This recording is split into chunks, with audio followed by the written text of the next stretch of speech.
जैसे प्लेटफॉर्म पर देखा होगा, ट्रेन छूट रही है, कुली बहुत सारा बोझ लिए हुए है सर पे और फिर भी दौड़ रहा है। तो ऐसा नहीं कि हम दौड़ लगाते नहीं है, लेकिन सारा बोझ लेकर दौड़ लगाते हैं। लेके तो कुछ जाना नहीं है, तो अधिक से अधिक क्या कर सकते हो? खेल सकते हो, खेल लो।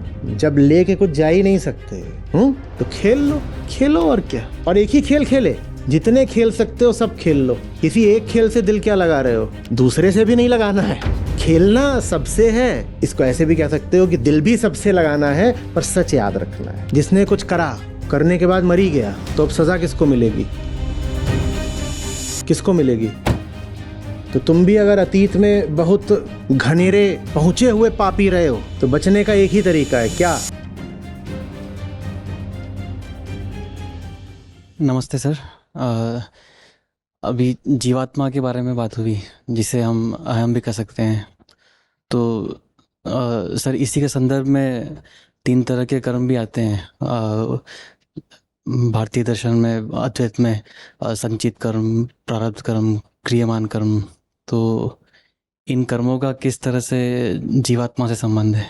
हाँ, ये सारे कर्म अहंकार के लिए ही होते हैं। सारे कर्म, जो अहम नहीं रहा उस पर किसी संचित कर्म या प्रारब्ध कर्म इत्यादि का कोई प्रभाव नहीं रहता। वास्तव में कर्मों से मुक्ति का तरीका भी बस एक ही है कि आप वो रहो ही नहीं जिसके लिए वो सब कर्म है। जब तक अहंकार रहेगा तब तक उसे भोक्ता भी होना पड़ेगा। क्यों? क्योंकि वो कर्ता बना बैठा था। जो कर्ता बना है उसे अपने कर्म का भोक्ता भी होना पड़ेगा। तो तुम कह सकते हो, हाँ पीछे का कर्म है संचित इत्यादि करा था, अब उसको भुगतना भी पड़ेगा। क्यों? क्योंकि तुम वही हो जिसने करा था, तो तुम भुगतोगे भी। तो न भुगतने का तरीका भी एक ही होता है। तुम वो रह ही ना जाओ जिसने करा था। अहंकार यदि है तो जितने वो कर्म करे बैठा है वो सबका भोक्ता भी अनिवार्यतः बनेगा। जिसने कुछ करा, करने के बाद मरी गया, तो अब सजा किसको मिलेगी? किसको मिलेगी? तो तुम भी अगर अतीत में बहुत घनेरे पहुंचे हुए पापी रहे हो, तो बचने का एक ही तरीका है, क्या? समझ में आ रही बात? Sir clear. मैं वो हूं ही नहीं। अब मैं वो हूं, और बस कहने की बात नहीं है, दावेदारी की बात नहीं है, ये वाक्पटुता का जलवा नहीं है कि जाके अदालत को बोल दिया कि वो कोई और था, मैं कोई और हूं। तुम्हें सचमुच उसको तिरोहित करना होगा जो तुम अतीत में थे। और अगर अब तुम सचमुच वो नहीं हो जो तुम अतीत में थे, तो अतीत के कर्मों का अब तुम पर कोई असर भी नहीं होगा। नहीं तो अतीत की फिर गठरी ढोते ही रहोगे, कोई उसका समाधान नहीं है। ये भी क्या है? कर्म वगैरह तो छोड़ो, ये भी क्या है? सही। पीछे तुमने जो किया वो तो छोड़ो, वो तो एक चीज है ही जो ऊपर लग जाती है। ये भी क्या है? ये भी अतीत की गठरी तो है। और ये गठरी तुमसे सारे कर्म करवाती ही इसलिए है कि आगे चल के तुम्हें उनका मजेदार फल मिले। तो कुछ भी क्यों करते हो? इसीलिए तो करते हो। क्यों करते हो? कदम भी किधर को क्यों बढ़ाते हो? फ्रिज की ओर कदम क्यों बढ़ा रहे हो? कि उधर को जाऊंगा तो कुछ पाऊंगा। सारे कर्म करे ही इसीलिए जाते हैं कि आगे कुछ भोगने को मिले। प्रत्येक कर्म के साथ आशा जुड़ी होती है कि आगे कुछ भोगने को मिलेगा। तो अगर तुम वही हो जिसने कर्म करा था, तो आगे भोगने को भी मिलेगा ही मिलेगा, अच्छा बुरा, असफल असफल जैसा भी, पर अब आगे तो कुछ होगा। इन सब से मुक्ति का एक ही तरीका है, वो बचो ही नहीं जो मूर्ख जा करके दुनिया से, जगत से, प्रकृति से कामना पूर्ति की आशा रखता था, वो बचो ही नहीं। उसके अलावा और तुम कितने भी हथकंडे लगा लो, अतीत तो लौट लौट के बार बार आएगा और सर पर चढ़ेगा ही चढ़ेगा। अच्छा किया सवाल पूछ लिया। ये कितने लोगों को है कि अतीत में ऐसा कुछ है जो छूट ही नहीं रहा, सर पे चढ़ा हुआ है और परेशान ही करे जा रहा है? कितने लोगों को है? तो उसका कारण यह है कि तुम अभी भी वही हो। तुम जिसको पीछे छोड़ना चाहते हो वो तुम्हारे केंद्र में बैठा है, तुम्हारी याद में, तुम्हारे जेहन में नहीं बैठा है, तुम्हारे केंद्र में बैठा है। तो तुम कैसे पीछे छोड़ दोगे? तुम जिसको पीछे छोड़ना चाहते हो वो तुम्हारी परछाई मात्र नहीं है, वो जैसे तुम्हारी देह बन बैठा है, तुम कैसे पीछे छोड़ दोगे? अतीत को त्यागना बस एक विधि से हो सकता है। देख लो कि तुम अतीत में जो थे वो झूठ था, एकदम झूठ था, और साफ साफ देखना पड़ेगा। जितना देखते जाओगे उतना आजाद होते जाओगे। नहीं तो जैसे प्लेटफॉर्म पर देखा होगा, ट्रेन छूट रही है, कुली बहुत सारा बोझ लिए हुए है सर पे और फिर भी दौड़ रहा है। तो ऐसा नहीं कि हम दौड़ लगाते नहीं हैं, लेकिन सारा बोझ लेकर दौड़ लगाते हैं। आत्मा को कोई संचित कर्म नहीं होता, आत्मा कोई प्रारब्ध भी नहीं होता। ये सब चीजें किसको होती हैं? सिर्फ अहंकार को होती हैं। आत्मा का ना कुछ अतीत होता ना आगामी होता, तो आगामी कर्म भी आत्मा को नहीं होते। आत्मा कुछ नहीं, आप जो हो उसके लिए न कर्तृत्व है और न भोग की कोई आकांक्षा।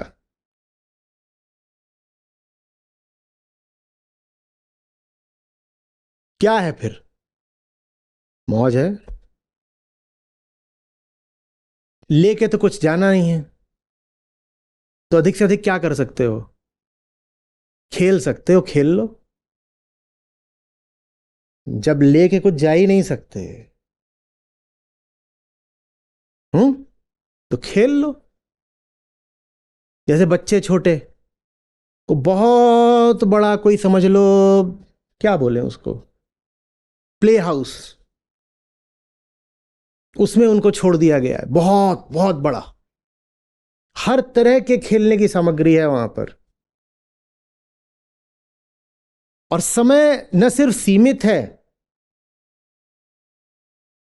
बल्कि अप्रत्याशित है। पता नहीं कि कब घंटी बज जाएगी किस बच्चे की, और जब बज जाए तभी उसको निकलना है। तो क्या करे?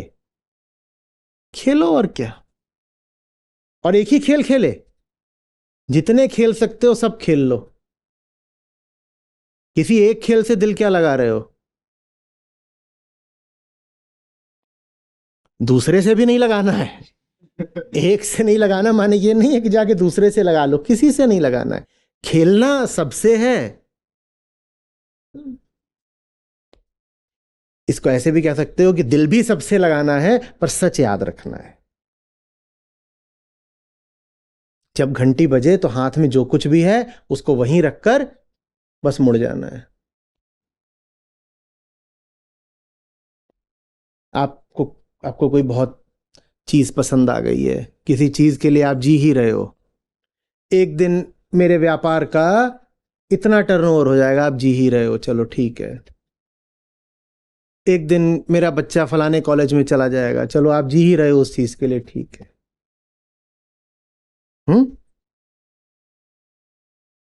एक दिन वो मेरा होगा, वो मेरी होगी, आप जी ही रहे हो, चलो ठीक है। पर जिंदगी भी कुछ संदेश देती है, इतनी बुरी नहीं होती कि बस छलती रहे। वो सच्चाई भी उद्घाटित करती चलती है। कोई भी रिश्ता हो, कोई भी आशा हो, उसमें बीच बीच में चोट लगती रहती है कि नहीं? समझ लो हर चोट इसीलिए लग रही है ताकि तुम्हें सच फिर याद आ जाए कि भाई साहब चोट का संदेश ही यही है। भाई साहब या बहन जी खेलना था।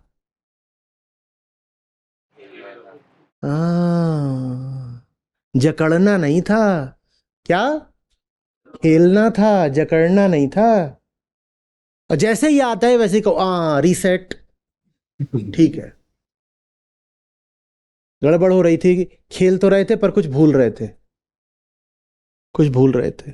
जिंदगी की सारी चोटों को अपना जैसे शुभेक्षु मानो, कुछ अच्छा करने आई हैं, बताने आई हैं कि कहीं पर कुछ भूल रहे हो। जमाना उस आदमी को समझ ही नहीं पाता है कि जो जिस चीज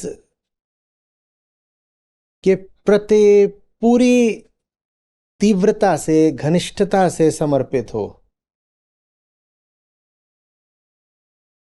उस चीज को भी अपना बंधन न बनने दे। एक पल छाती से लगा रखा है और अगले ही पल बस ऐसे ही रख दे। क्या छाती से लगा रखा था अपनी ही हथेली से भींचकर, और अपनी हथेली खोल दी तो अब यहां रख दिया। गोंद नहीं थी, हथेली थी।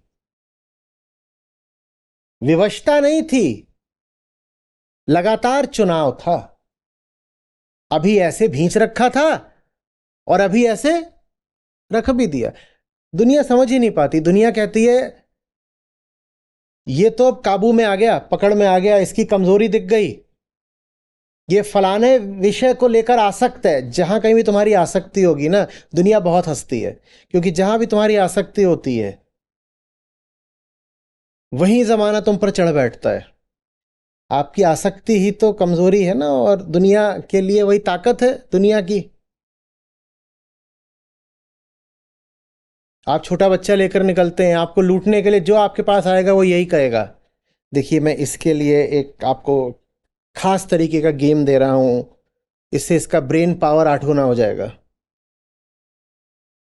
और जितना ज्यादा वो आपको पाए कि आप उसको लेके चल रहे हैं और उसको चूम रहे हैं और गले से लगा रहे हैं, उतना लूटने वाले और मुस्कुराएंगे, कहेंगे इसको लूटना आसान है।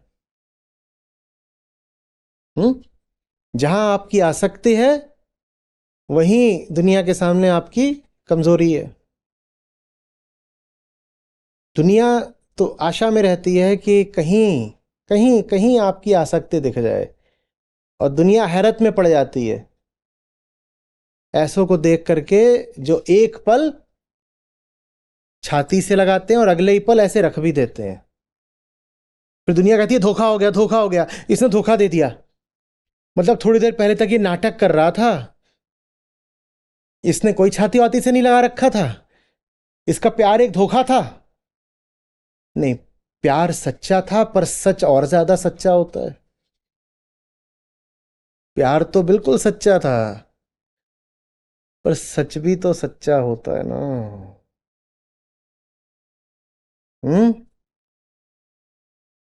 जब गहरे से गहरा प्यार था तब भी सच हमारा प्यार से ऊपर ही था।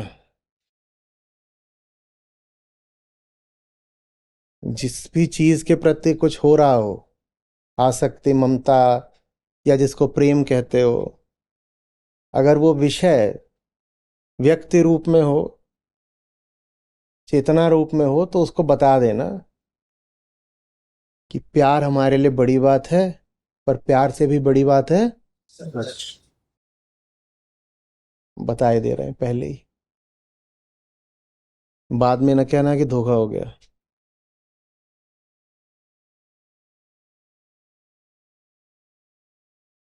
चीटिंग चीटिंग करता है तू।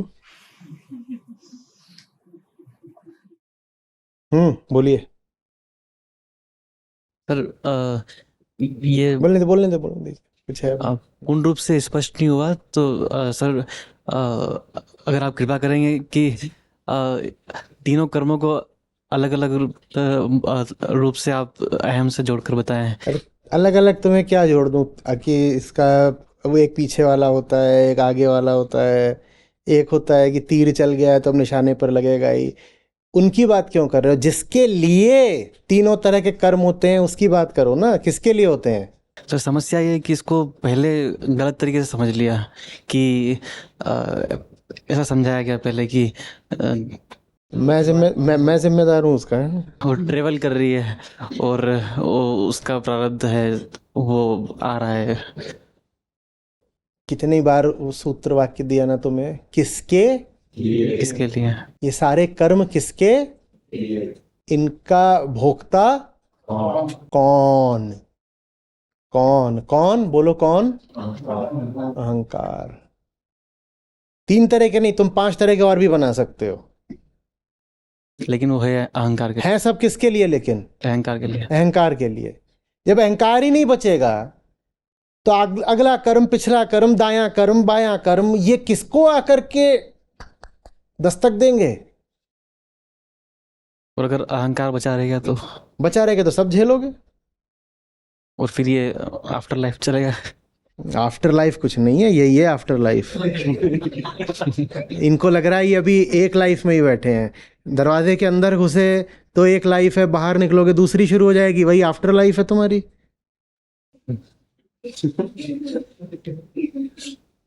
सवाल से पहले एक लाइफ थी, सवाल के बाद दूसरी लाइफ आ गई, वही आफ्टर लाइफ है। देखो, अगले जन्म का संबंध देह से जोड़ना भी क्या दर्शाता है, देखता हूं कौन बता पाएगा। अहम को, देह भाव। जो देह से आसक्त होते हैं ना, वो सोचते हैं कि जब अगली देह धारण की जाएगी तब अगला जन्म होगा। नहीं नहीं नहीं, देह स्थूल भी होती है और सूक्ष्म भी होती है। जैसे ही अगला विषय धारण किया जाता है, माने अगला मन धारण किया जाता है, मन माने विषय, राइट। जैसे ही अगला विषय धारण किया जाता है, अगला जन्म हो गया, तो प्रतिपल तुम्हारा अगला जन्म हो रहा है, क्योंकि तुम्हारे भीतरी विषय लगातार बदल रहे हैं। तुम क्यों सोच रहे हो कि देह ही तुम्हारा एकमात्र विषय है? देह एक भी रहती है, तुम पूरी तरह नहीं बदल जाते क्या? तुम एक विषय को सोच रहे हो, तुम एक आदमी, तुम दूसरे विषय का चिंतन कर रहे हो, तुम दूसरे आदमी हो गए। हो गया पुनर्जन्म कि नहीं हो गया? खुशी देखो, पिछला जन्म पीछे छोड़ा है, एकदम छोड़ा है हम वो गलियां।